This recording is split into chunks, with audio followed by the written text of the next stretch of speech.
We are here at Voices of Practice to give voice to mental health practitioners and their lived experience of the work, to highlight different therapeutic approaches and emerging themes in practice, especially in Asia. And we are here today from Singapore with Theresa Pong. Thank you for the invitation. Thank you for being here with us in dialogue. You founded a practice called the Relationship Room, where you are also a counseling director at.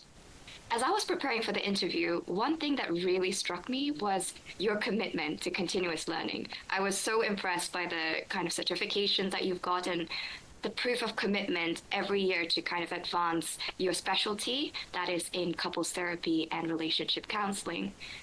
My first question to you is, in your journey, how has your approach to counseling evolved over the years? I have been in this field for about 17 years.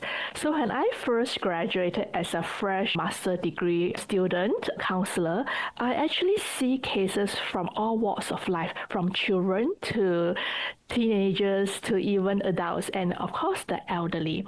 But having seen that this throughout this whole lifespan development, it helps me to consolidate my understanding and deepen my perspective about what the family dynamics could look like. And plus, the cases that I see can be very varied, can be from all the way from just parenting woes and parenting issues to the other end where we are dealing with spousal violence or even child protection issues.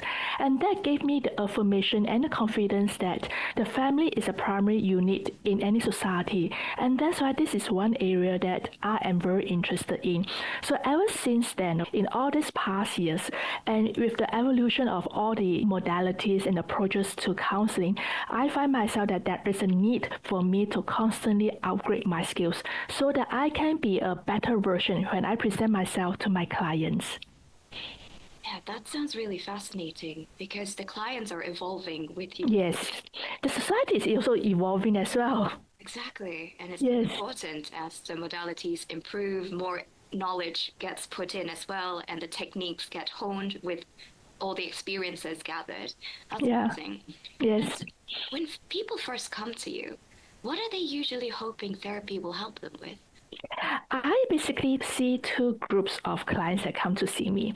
The first group is they know what is happening in their marriages because marriage is an area that I specialize in, and they want to find hope, find help and solution to the ever-going constant conflicts.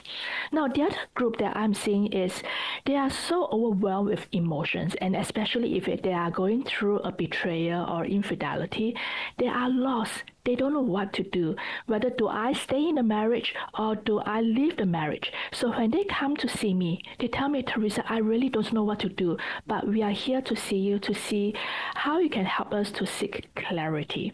So I have two groups. One group that is they know what they are doing, what they want when it comes to couple counseling, and the other group is they're totally lost, but they just know that they need help.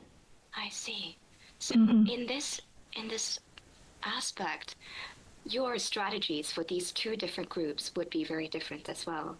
Yes, yes, definitely. So for the groups that they tell me, Teresa, we have been having constant conflicts, we don't know what to do. This is where I actually go in to see, okay, what is happening to your marriage? How did this escalation keeps repeating, this keeps perpetuating in your marriage? And then we'll see how we can restructure the emotional connection so that both of it doesn't mean that conflicts don't happen, but just that how can both of you fight healthily. Now for the other group, all right, this is a group where we talk about how can we first stabilize their roller coaster emotions, all right? We do the stabilization first so that they have the clarity to work through the issues. How have the marriage become this stage? What has happened in the past few years that led to whatever that they're experiencing? And then, when they are ready, see if we can work towards some kind of reconciliation or even some kind of acceptance of responsibility or accountability before they decide, okay, Teresa, I think we decide to leave this marriage or we want to work on this marriage. So the two approaches for these two groups of audience will be different. That is very interesting. Relationships are extremely complicated. Definitely. Yeah. And just to segue into this, since we are on this topic of these two very different groups and your strategies for managing the the session through these groups. And I imagine you're going to be experimenting with different communication strategies with the clients, working through a lot of things that are also unsaid, also buried, also kind of like under many layers of expectations, of work, of pressures. And how do you approach working with conflict when both parties feel justified? You know, that's a very interesting question. Many of these couples, all right, who kept telling me that, you know, Theresa, how much I tried to tell the other partner just couldn't get it. Not because of communication issue. I always tell my clients, it's not communication. It's just like you and me, we understand a common language called English. So it couldn't be a language issue. But this is where we talk about, can we attune to each other emotionally? And this is where I actually use this modality called emotionally focused couples therapy, which I have actually seen in the past decade, all the different approaches. And this approach, EFCT for short, is one of the most appropriate approach that I find have high success rate in helping couples. So what we did was we tried to track their conflict. You see, every conflict will always follow a very similar pattern. And we tried to track, and after a while, my couples will say that, yeah, you're correct, Theresa. Every time when we quarrel, be it over children, be it over maybe in-laws issues, it always follow a certain pattern, a certain interaction. And then when we go into the interactions, we want to find out what are the inner fears or inner yearnings. And when we are able to do that, this is where it comes alive, that what this conflict is all about. So if I allow me to give you an example. So I have a couple who keep quarreling. I mean, they are just newly minted parents, and it's like what they happen is the husband will always say that after they come back home with the baby from the childcare, the husband will say, okay, you try to put the child try to put her to sleep while I try to do the housework. So it sounds like very good partnership. Mother will have to put the baby to sleep, but the husband will have to do all the housework. But yet, this is where all the conflicts hold. So what actually we found out is that to the mom, putting the child to sleep can be a very nerve-wracking experience because she's so afraid that if the baby doesn't sleep, there goes their rest time in the evening. So what she hopes is the husband will actually join her for maybe the first 10 to 20 minutes. All right, just give her the confidence and help her to also try to encourage the baby to sleep. And then after that, it's like they can go on, once the baby is asleep, they can go on to do their work. And after they understand this whole cycle of interaction, what the wife wants is, I just want companionship. What the husband wants is, hey, can we have this like teamwork between the both of us? They have better communication. And in fact, it comes to a point that, after a while, the wife noticed that the baby is drowsy, and she actually asked the husband quietly to say, you can go ahead and do what you want, and I'll stay the rest of the night with the baby. I see.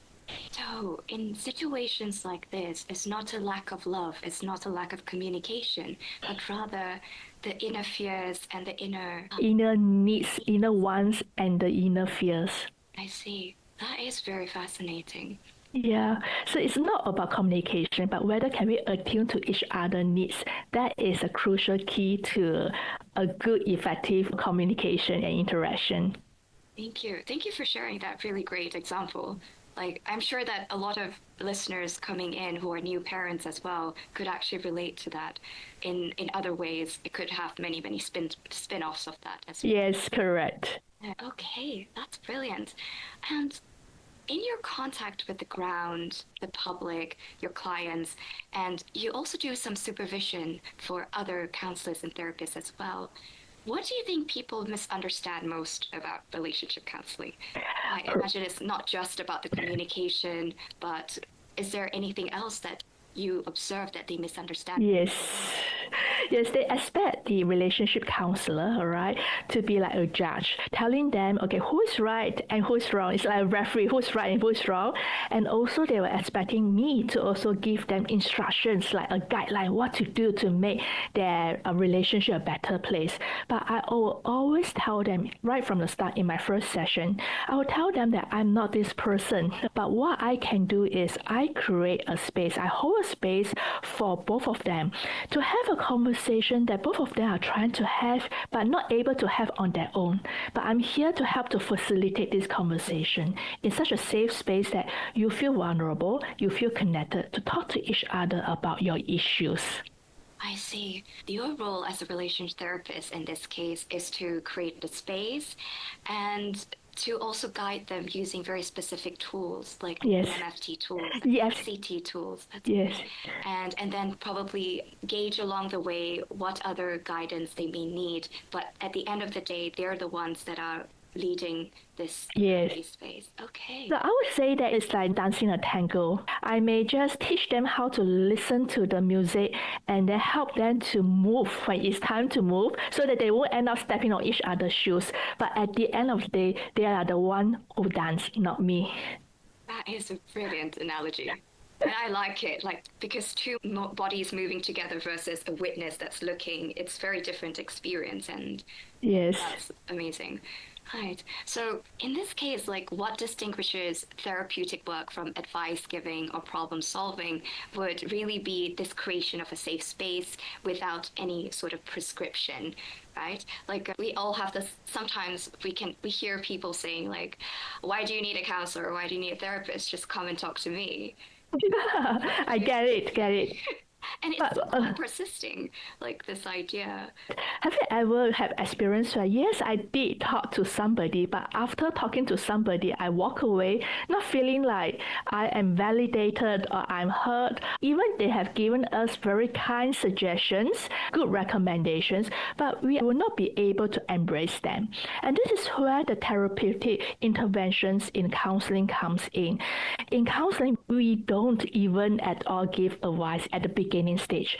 What we want is we want to create a safe space where we validate, we make sure that our couples or our individual clients in a session felt they are being heard, all right, or felt that they are being seen in the situation here. And after they feel they are validated, this is where we try to move them to actually find out emotional blocks from connecting with each other. What blocked them to embrace any suggestions or any communications between the both of you. And we try all these blocks using all the interventions we have in EFCT. And at the end of the day, we try to bring them to even more vulnerable stage where they are able to be vulnerable to share the emotions and their longings and their fears, which I mentioned just now. And when you reach that stage, this is where between the both of them, the couples or even the individual, if I'm seeing the individual alone, he or she will be able to even come up with his or her own solution, and both of them are able to embrace it together. So we are looking for what we call the second order change. That means in second order change, we want them to change intrinsically, not from somebody telling you what to do. And that's why we are different from, nothing wrong to go to your friends or your relatives. Yeah, that is really, really fascinating. And when counseling is effective, and I'm not sure how long you would on average see couples sort of shifting towards change, but what kinds of change do you tend to observe first? All right, and this is where I want to also put the practicality in front, because many couples actually feel like, oh, I just need to see a counselor for 2 to 3 sessions. 2 to 3 sessions will not get you anywhere, all right? And especially if both of the partners do have a history of trauma or childhood-like experiences that impact on the way how they interact with each other, it could take me anywhere from 12 to 20 sessions conservatively. Sometimes if, let's say, there is any attachment injuries such as betrayal or infidelity or breach of trust, it can go anywhere beyond 20 sessions. It can go 30 or 40 sessions. So it is a long process that I wanted to highlight here. Yeah. So At every juncture, I'm looking for certain what I call a goalpost. See where are we? So the first goalpost that I'm actually looking at is whether are there any form of softening. That means instead of in the past I might be yelling and shouting at you, maybe I just hold on for a while. I just bite my teeth a little bit. Or maybe instead of raising my voice, I can tone down my voice a little. So that's the first sign that I'm looking at. And then the second sign I'm looking at is whether are they using a different coping mechanism to do certain things. So in the past, if one party feels very anxious, very agitated, he or she will start to pursue the other person and say, listen, sit down, listen, I want you to sit down. But that will actually frighten the other partner. But the other second goalpost that I'm looking at is whether can you say, okay, it looks like this is going to be escalating. Can we take a break a little bit? So that's another goalpost. And of course, the next goalpost is whether can they actually be a little bit vulnerable, share the issues in maybe a very humble way, and even take responsibility. Perhaps one partner will say, I'm so sorry, I shouldn't have yelled at you. Or the other partner could have said, I know it's not right for me to just shut down and walk away like this. It makes you feel abandoned. And then, of course, the last part is the restructuring of the interaction will involve them to be very vulnerable. Not many couples will reach there, but some couples who want to do more in-depth work, who doesn't want to have a relapse, will want to do this portion of work. That is to be vulnerable and share their real fear. So, for example, one partner will say that, I always want to clarify where my stand is, but it's always being misunderstood because I so fear that you see me as I'm not good enough for you. And that's why I got to yell and shout at you. So this is the next stage that we are looking at. But of course, if we could reach there, I can say that the relapse, if for whatever conflicts that they have, will be very, very low. So these are the different goalposts. Some may not be able to commit to all the goalposts. Some will say, hey, Theresa, we stop quarreling. I think things are good. And I respect that because going for counseling takes time. And also there's also financial aspects, concerns to it, which I understand. But importantly is at least I know I have brought them to a place where they feel that they are good enough to carry on their own. That will be good enough for me. See. And all of these goalposts that you mentioned, they are kind of key moments of awareness. Like at every goalpost, their awareness as couples increase individually and within the relationship as well. And a little bit of a spin-off here. I'm just quite curious because these are not just work as couples in your room, but individual work as well. How often do you take them individually as when couples come to you? Do you kind of okay, next week, let me have an individual session with you and then after that with your partner and then come together? Or how does that work for you? So for couples therapy, normally the first 2 sessions, I'll still see them as a couple. This will also help me to actually provide a safe space, unbiased space for them. And then for the 3rd and the 4th session, this is where I will actually work with them individually. But this is more of an assessment where I want to hear about their childhood relationships with their siblings or their parents, their past dating experiences, and maybe sometimes, because due to very private, confidential, sensitive issues, I may even want to use an individual session to talk about how is sexual intimacy like in your relationship, because sexual intimacy is one key component that we look at to determine the state of your marriage. Then subsequently after that, I'll see them as couples. But suppose if I found that, hey, there's an area, for example, I'm just saying, for example, like an addiction, a pornography addiction or alcohol addiction, or maybe other like childhood trauma, I would say it's better for you to see an individual therapist. So concurrently, you see an individual therapist while we focus here on the couples counseling or on the relationship itself. Yes, it is quite complex with individuals coming in together to kind of live together in a co-created space while still managing individual traumas and healing. Yes. It's quite interesting. Thank you so much for sharing that. And you've had so much experience in your work, and I'm sure that your clients sometimes feed back to you. What do you think clients most appreciate about the way that you work, and you want to sustain that? Yeah, one of the feedback that I have is I'm able to help them to actually be able to fight positively, because I have this couple who actually share with me that the way they fight, it can be very, very escalative. And this is already a challenge in their marriage. Plus, all right, what happens that in this particular situation, there was an attachment injury in the form of infidelity. So they do give us a very good feedback saying that like we help them to heal so that they have the clarity that they want to be in this relationship, and now the marriage are even better because they know how to fight more positively and at a better place now. Yeah, fight language is a very interesting concept that we don't really talk about. There seems to be a lot more conversation about attachment styles, but fight language is also a kind of spin-off that we don't really talk about. Fight language is what we call escalation. It's also very much linked to attachment, all right? So basically, in every interaction, what I'm tracking is who is the pursuer. The pursuer is always what I call the anxious attachment person, and the withdrawer, who is someone who is more of avoidant.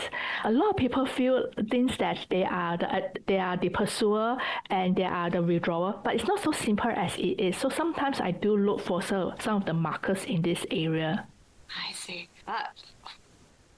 You're saying everything so succinctly and precisely, but I imagine like in the therapy room, it can be sort of quite messy as well. It could be. Amazing what you do.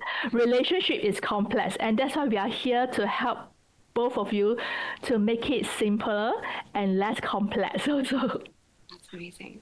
And I want to kind of like come to Singapore, and Singapore is sort of like a melting pot of cultures, and most of your practice is based in Singapore. Yes. It's a place of transitions, a place of systems, and yet the counseling and therapy scene is still quite young, still in its infancy. Theresa, I understand that you have had experience in family services and social work prior to your private practice. Yeah. How has practicing over the years with various organizations through various lenses, how was that for you? It actually built all the experiences that I need so that I can be better version of myself when I see my clients. So for example, for the work that I do in social work, we do a lot of house visits. I literally enter the house. I literally see how they live, how they interact with each other in that space. So when it comes to the counseling room, whenever my clients tell me about certain dynamics they have at home, I have actually even a more visual perception of what is happening in their home, and so that I can understand better when they share with me some of the issues or conflicts that they have. And at the same time, being a social worker has also helped me to sharpen my assessments. So for example, if let's say speaking to my clients, I detect that there could be some safety issues. Safety issues could be in the form of, let's say, spousal abuse or even child protection issues. I may want to gently just ease in to check in with them whether have they experiences any form of conflicts that affect them deeply. Yeah, so if need be, at least we have an early intervention before things got escalated too much.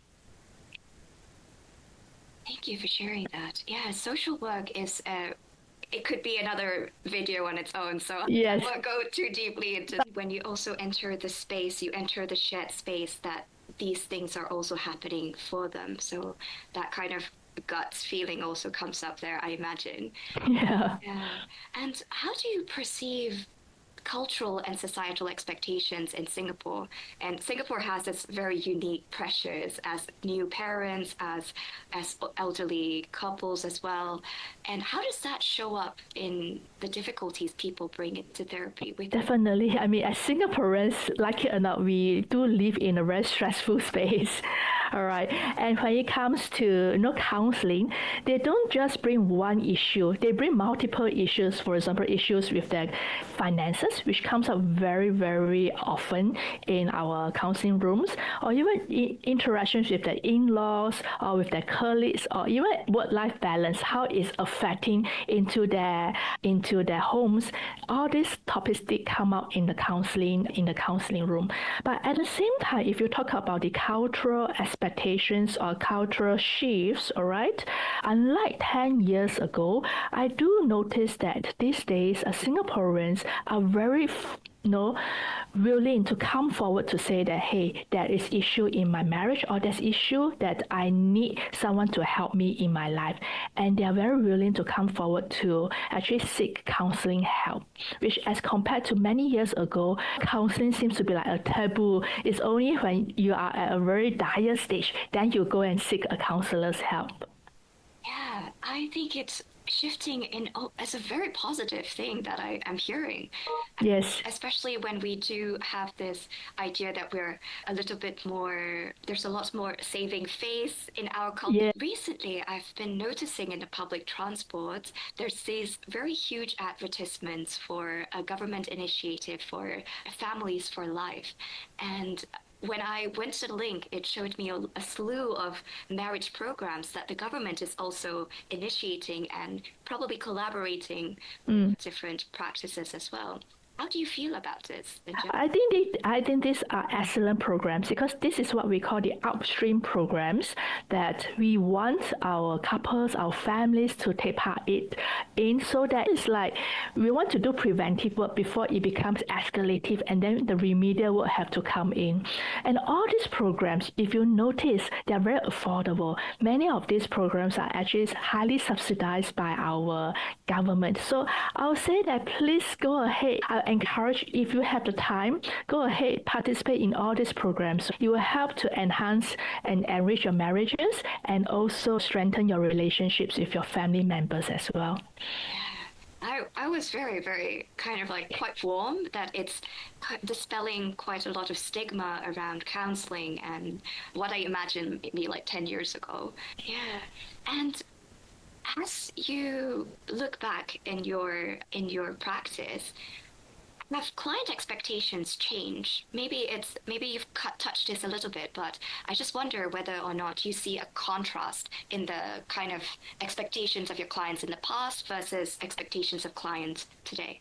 I would say the clients today, they are very much educated.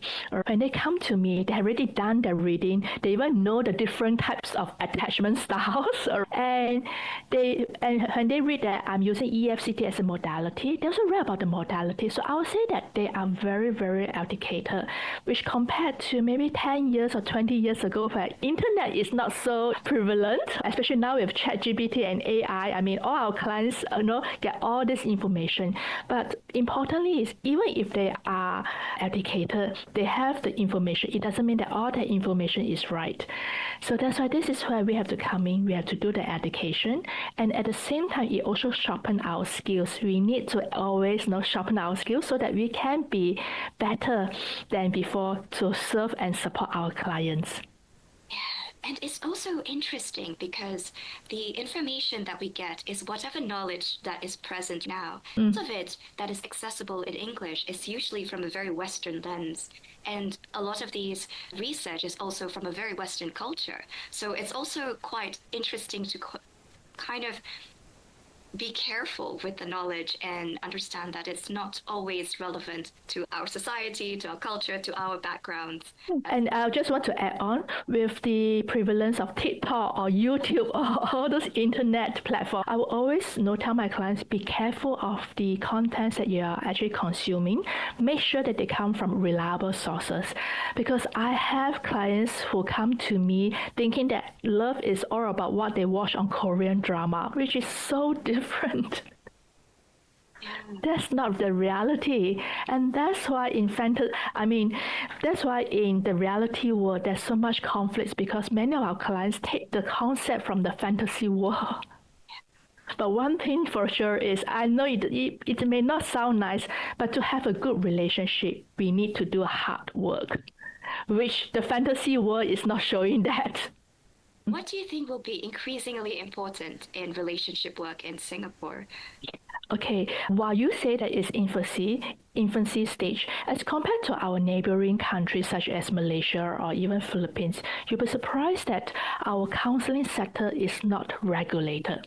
Unfortunately, I've heard of cases from clients who share with me that they've previously seen advertisements or even met counselors who claim that they have attended a 6-month course and they call themselves an official counselor.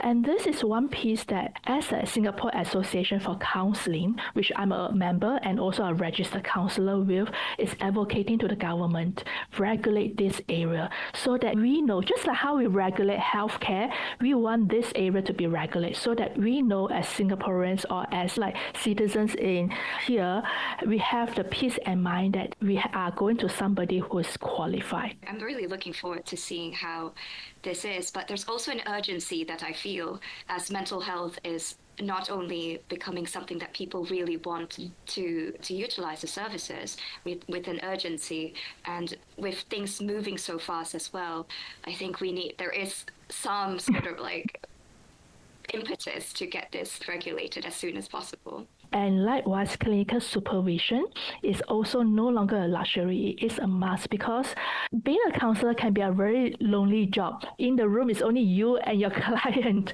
but it is good to work with a clinical supervisor to give you the support that you need and also to give you the confidence when you decide to implement a certain intervention that you are on the right track.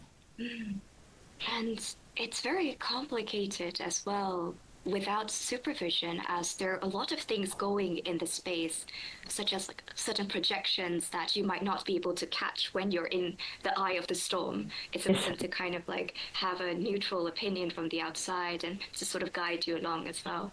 Right. What do you observe that therapists are being asked to hold more of today?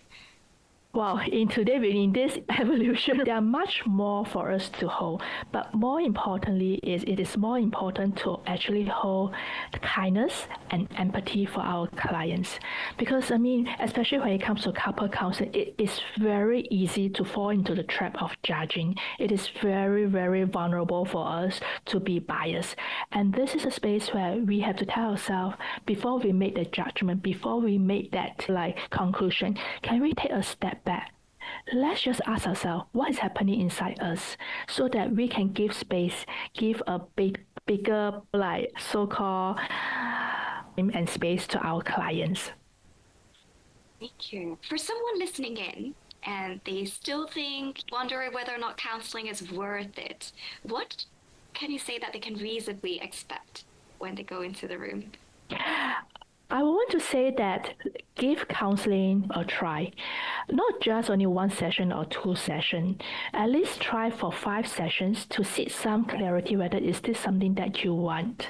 And it is actually a journey that I would say you will not regret. But also at the same time, work with somebody that you feel comfortable with. So it is okay. It is okay if, let's say, you try a counselor for 1 or 2 sessions and felt like your chemistry with this counselor doesn't match. It is okay, and there's no judgment to find somebody that is a better fit for you. Wow, Theresa, I think that's a very important message, especially when we have, as a culture, may also have people-pleasing tendencies. So we want to kind of go in and sort of I feel bad if I want to cancel with this therapist. And that's very important to know that we can say no at any point. And I feel like the diversity in Singapore in terms of therapists and counselors is varied enough to kind of okay, maybe I'm not a good fit for you. Perhaps might you want these newer and younger therapists to know about sustaining themselves in the work? 2 things, all right. Self-care is very important because this work is never easy. It can be very tedious and it can take away a lot of your emotions.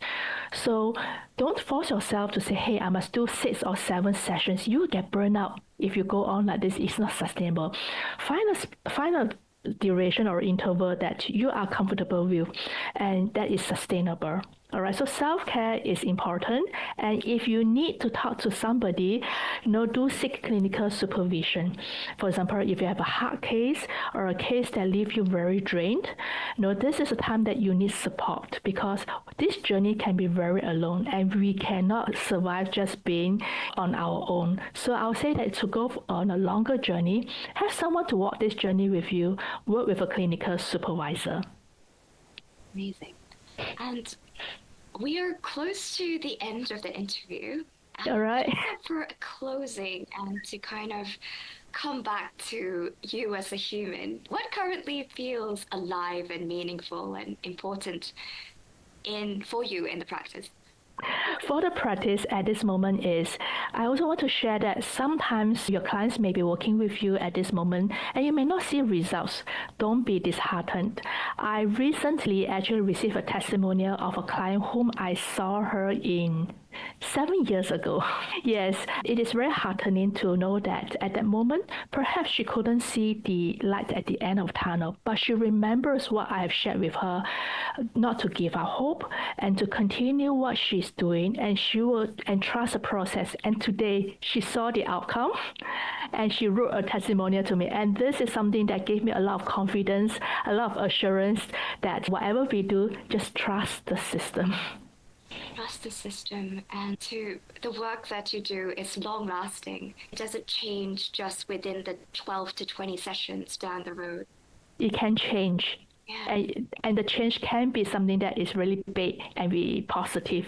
You learn so much about yourself as an individual as well. Definitely. You don't relate just to your partner, but to everybody else around you too.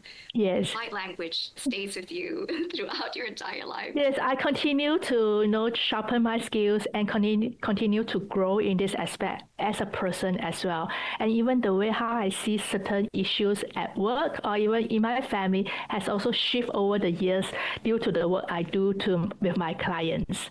And I want to also encourage to the audience who are listening to this video today.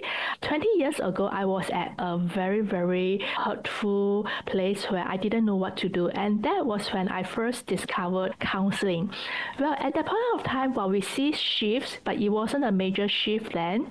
But 20 years later, looking at what I am doing at the relationship room, that is the big shift that I'm looking at. It may not be immediate, but it will come. I feel really inspired now.